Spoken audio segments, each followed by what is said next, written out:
자, 오늘 하나님 말씀 로마서 12장 18절에서 21절입니다. 로마서 12장 18절에서 21절 제가 공독하겠습니다.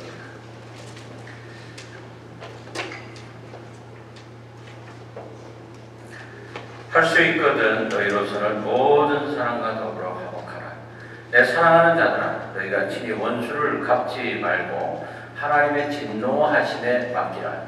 기록되었으되 원수 갚는 것이 내게 있으니 내가 갚으리라고 주께서 말씀하십니다.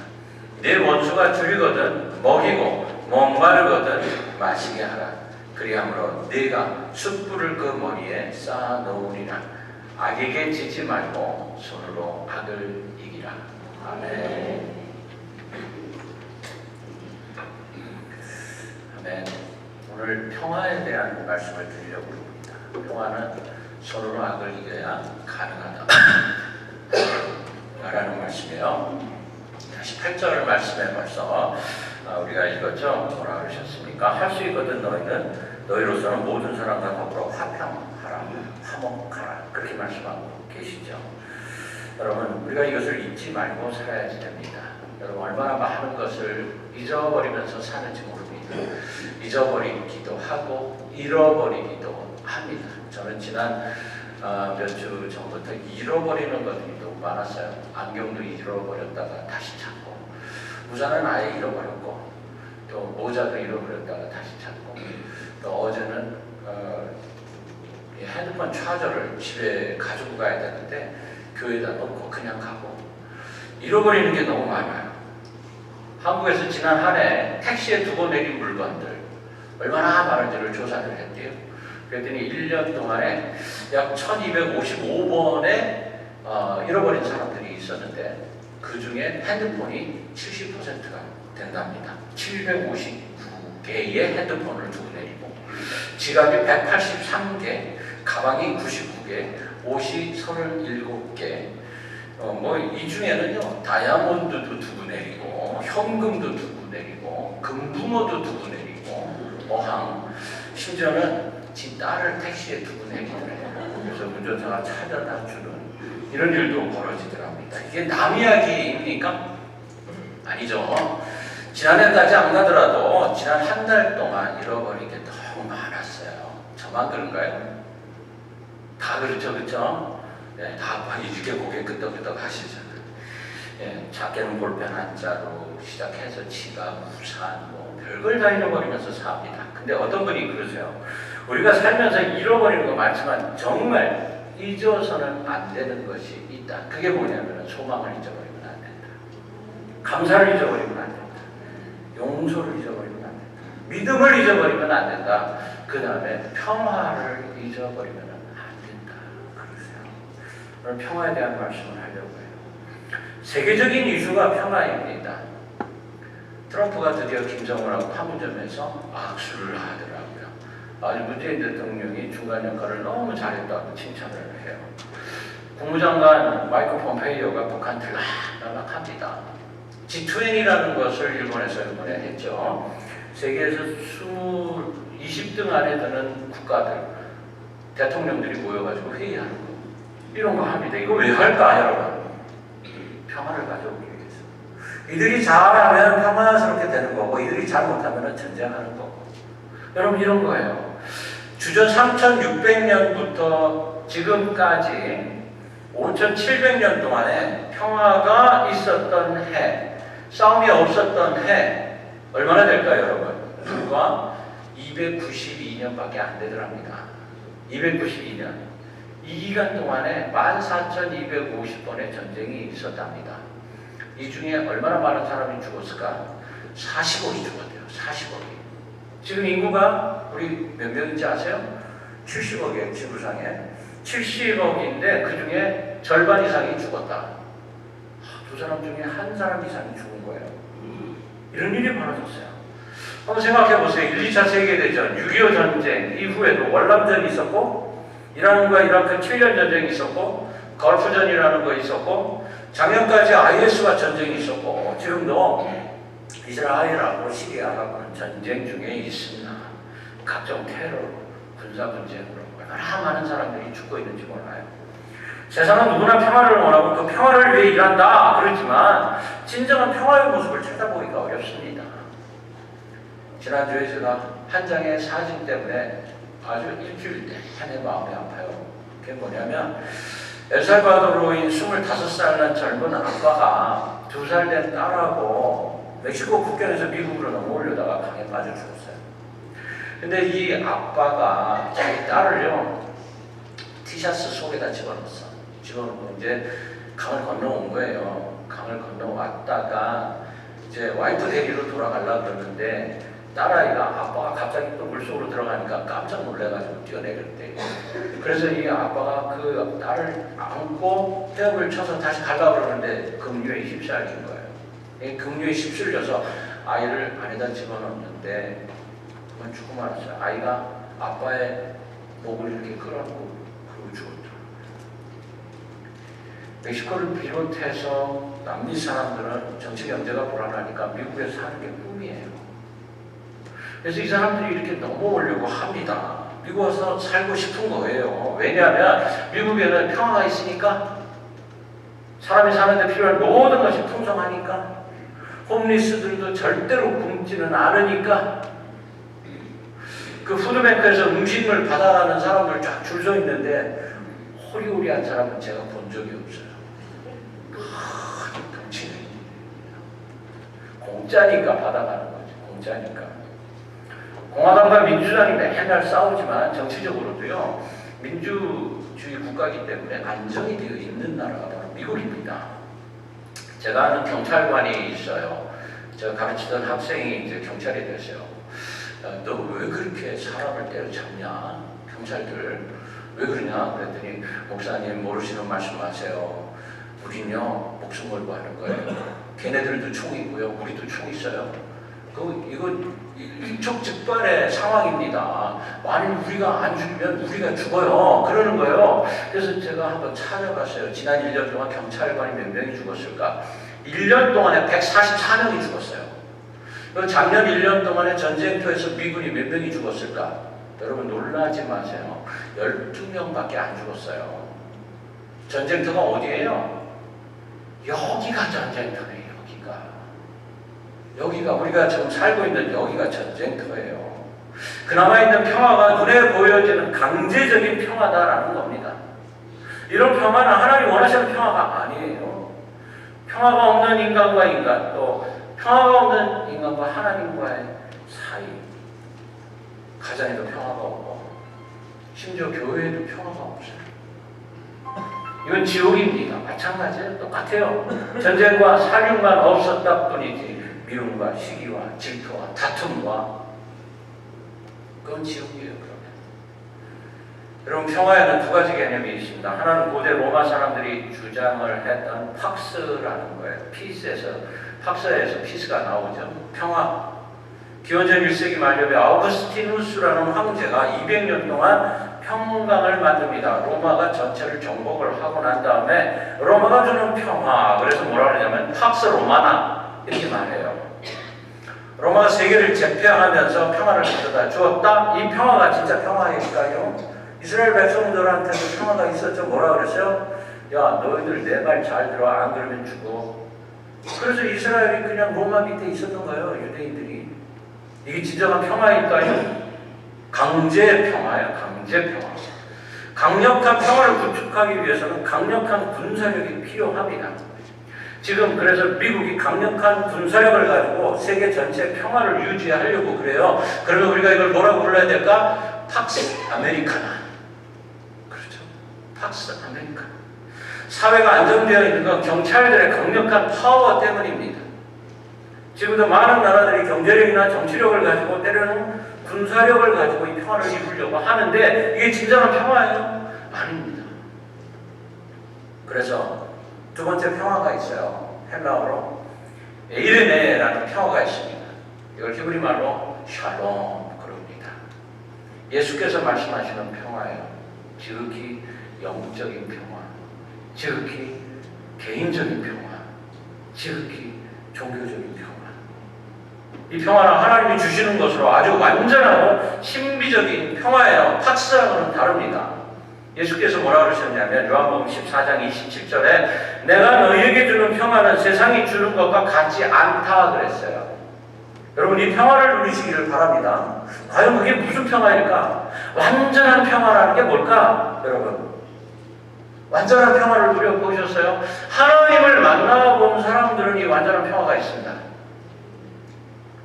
하나님을 경험해 보신 분들은 이 완전한 평화가 뭔지를 압니다. 이 샬롬의 평화, 모든 사람들이 누려야 되는 평화예요. 엘살바도르 그 25살 난 아빠와 2살 배기 딸이 누렸어야 되는 평화예요. 온 세계가 느낄 수 있어야 되고 누릴 수 있어야 되는 평화예요. 남녀노소, 불문하고 부자든 가난한 사람이든 누구나 다 모든 나라들이 원하는 평화. 돈이 있고 없고가 문제가 아니라 그 심령이 평화. 직장과 사회 안에서 예수께서 이 평화를 주시기 위해 오셨어요. 지금 저와 여러분들의 마음에 그 샬롬의 평화가 임재하시기를 주의 이름으로 축원합니다. 이 샬롬에는 화해라는 뜻이 담겨 있습니다. 화해. 무슨 말이에요? 싸우지 말라는 거예요. 인도네시아 자바섬에서 복음을 처음 전하신 분이 리차드슨이라는 선교사님이세요. 자바섬에 들어갔습니다. 이 사람들은 식인종이에요. 서로 잡아먹네. 여기에서 선교를 하는 겁니다. 그런데 2년이 지났는데 두 부족이 싸우는 거예요. 치고받고 싸우고 막 그러는 거예요. 리차드슨 선교사님이 이 사람들 도대체 뭐 하는 거야? 가만히 보니까 싸움을 하고 난 다음에 뭐를 하냐면은 간단하게 하나씩을 서로 교환을 하는 게 화해야. 싸우고 난 다음에 이게 무슨 말이에요? 내 아이 너 잡아먹고 니네 아이 내가 잡아먹고 이거예요. 그런 화해를 하네. 리차드슨 선교사님이 그 싸우는 그 현장 가운데로 자기 아이를 데리고 들어갑니다. 그리고 뭐라 그러냐면 이 아이가 평화의 아기다. 내가 이 아이를 줄 테니까 너희 싸우지 마라 그랬대요. 그랬더니 두 추장이 리차드슨 선교사님의 그 아이를 바라보면서 저 아이 2달 전에 태어난 아이 우리가 아는데 감동을 받았어요. 추장이 둘이서 눈물을 흘리면서 이제 우리 안 싸우겠습니다. 이제부터는 이 성을 평화의 성이라고 부르겠습니다. 그러더라는 거예요. 샬롬의 평화는 십자가의 평화예요. 사람들이 십자가를 모른다는 겁니다. 예수를 모르는 샬롬 있을 수가 없는 거예요. 예수를 안다는 것은 내가 평화의 아기가 돼줄게 하는 사람이 있을 때 가능하다는 겁니다. 내가 평화의 아기가 되어줄게. 내가 죽을게. 교회에도요 이런 사람이 있어야 돼요. 내가 죽어줄게. 이런 사람이 있어요. 우리가 세계 역사를 BC와 AD로 나누죠. BC라는 말은 Before Christ, AD는 After Christ가 아니고 안노 도미니라는 약자입니다. 이 안노 도미니라는 것, 안노는 한 해라는 뜻이고 도미니라는 것은 우리의 주님이라는 뜻입니다. 2019년, AD 2019년이라는 뜻은 무슨 뜻이냐면 주님이 다스리시는 해 이런 뜻이에요. 예수께서 오신 다음에 이 뜻이 주님이 이제부터 다스리신다 이런 뜻이에요. 2019년이라는 말을 쓰는 모든 전 세계의 사람들은 지금 그 나라가 그 해가 1년 내내가 주님이 다스리시는 것이 되어야 된다는 뜻입니다. 이게 옳은 거예요. 계속해서 역사 속에서 2020년 AD 2020년 주님이 다스릴 거예요. 2021년 주님이 다스리실 줄로 믿습니다. 하나님 우리들이 필요한 샬롬을 이미 주셨습니다. 바로 예수님이세요. 우리 이 땅에 평화의 선물로 오신 예수님을 통해서 하나님과 인간 사이에 막혀진 담이 흐려지고 온 땅에 평화가 이루어져야만 된다는 거예요. 어떻게 하면 참다운 평화가 오게 할 수 있을까? 오늘 말씀에 뭐라 그랬냐면 원수를 갚지 말라 그랬네. 원수 갚지 말랍니다. 사탄은요 우리의 눈을 속이는 천재입니다. 눈을 속인다는 거 단순히 눈만 속이겠어요? 그 마음까지도 속입니다.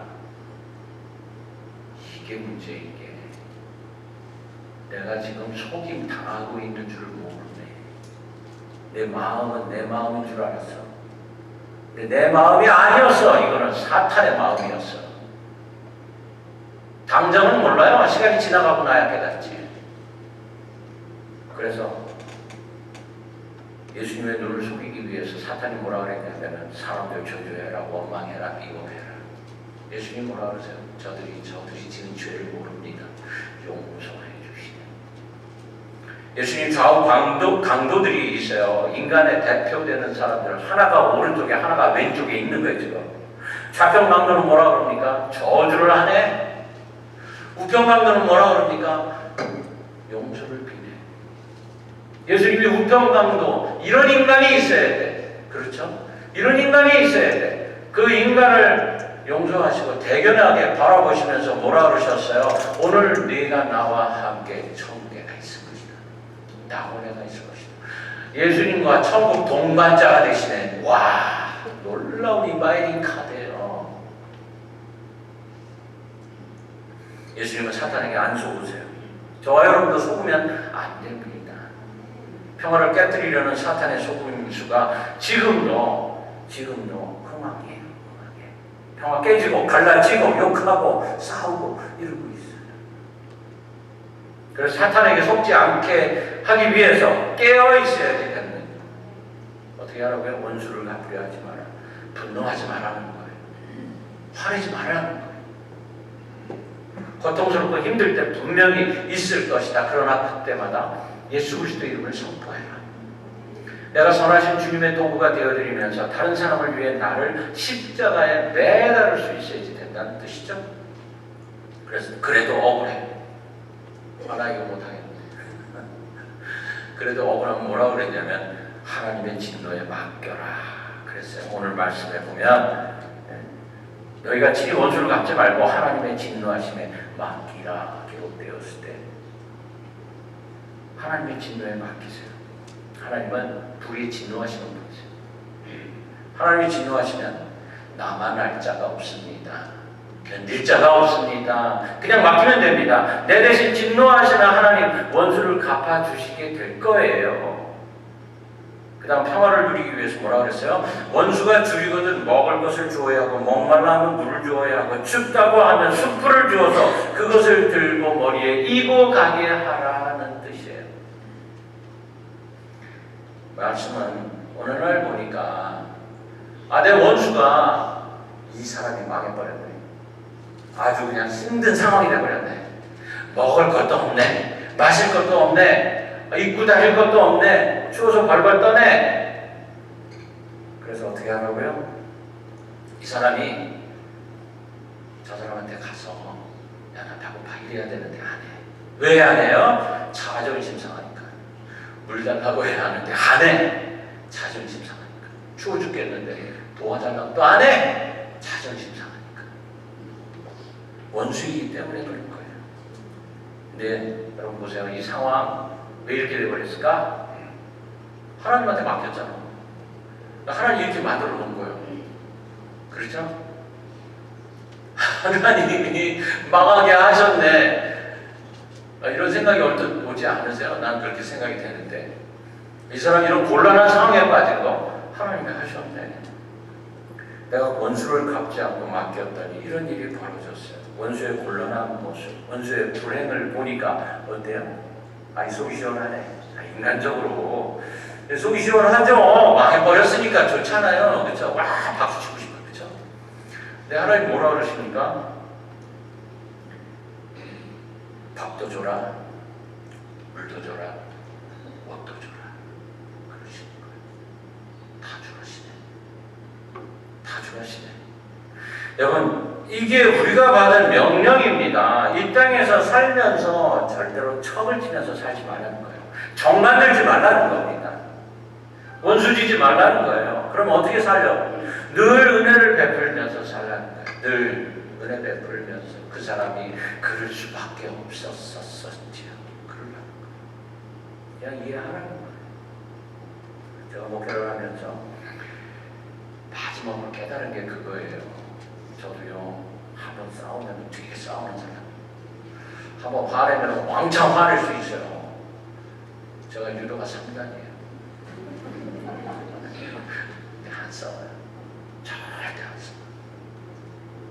척을 주지 말라고 그랬어요. 왜냐하면 나도 그렇게 구원받은 사람이니까. 여러분들은 자신이 누구였는지를 기억하십니까?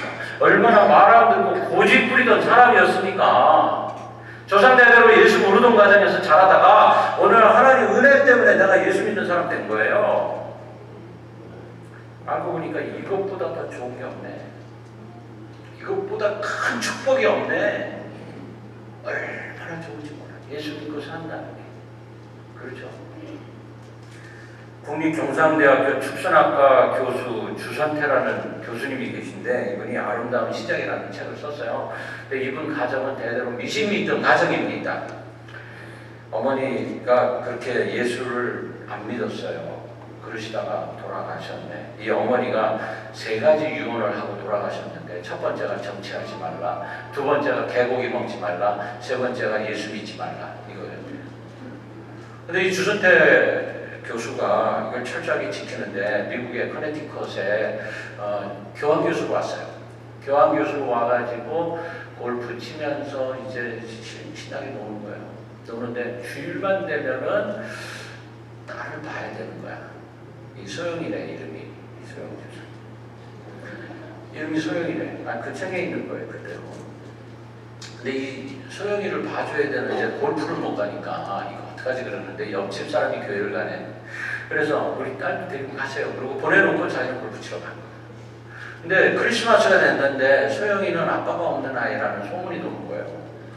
야 이거 봐라 그래가지고서는 교회를 갔습니다. 교회를 갔어요. 내가 소영이 아빠입니다. 이걸 이제 가르쳐주기 위해서 교회를 갔는데 여기서 설교 말씀 듣고 은혜를 받고 뒤집어 덮였어요.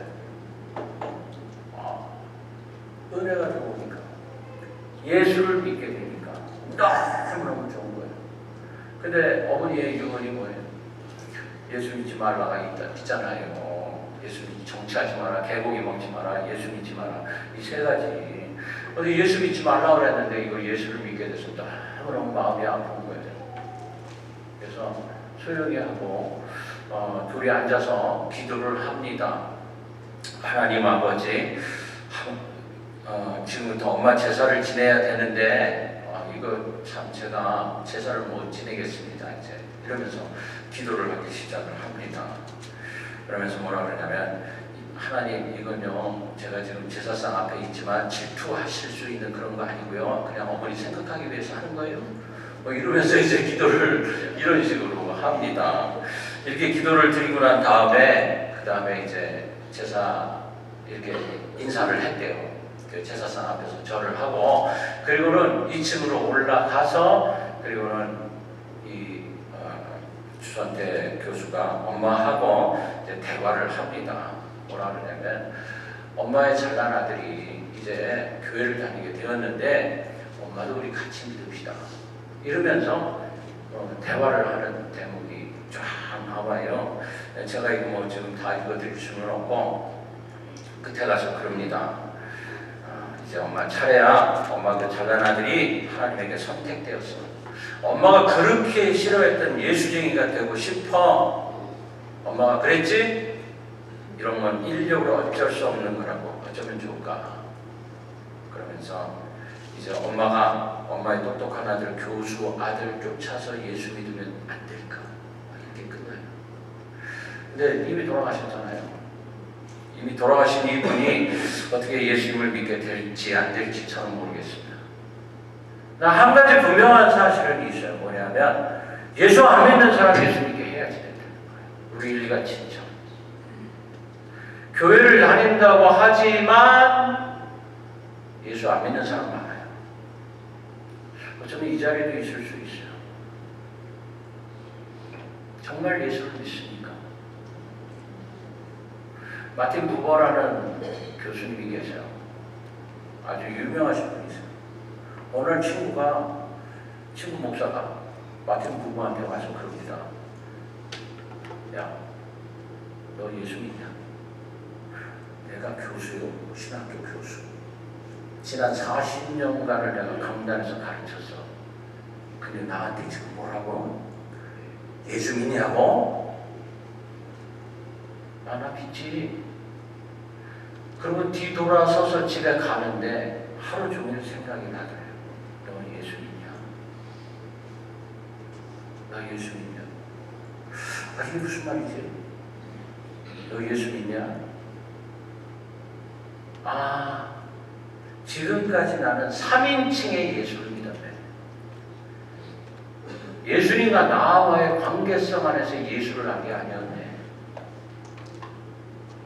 저 예수를 믿었네. 나의 예수가 아니었네. 이걸 깨닫고 쓴 책이 유명한 나와 너라는 책이에요. 여러분, 우리가 예수님을 나의 예수님으로 믿을 수 있어야 돼요. 그렇게 내 예수님을 알게 되면 샬롬의 평강을 누릴 수가 있습니다. 오늘 마지막 말씀에 악에게 지지 말고 서로 악을 이기십시오 그랬어요.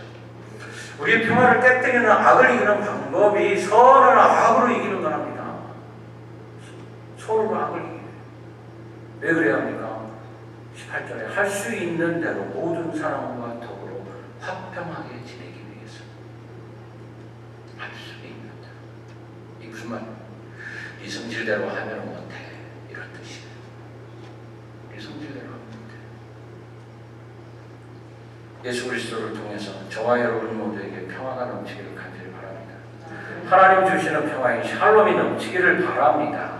뿐만 아니라 하나님 주신 평화의 선물을 다른 사람에게도 전해서 예수 믿지 않고 있는 사람들을 찾아서 그래서 그들에게 말씀을 전할 수 있기를 바랍니다. 하나님 주시는 샬롬이 이 나라와 이 교회에 그래서 온 세상에 샬롬의 새로운 역사가 창조되기를 주의로 간절히 축원합니다.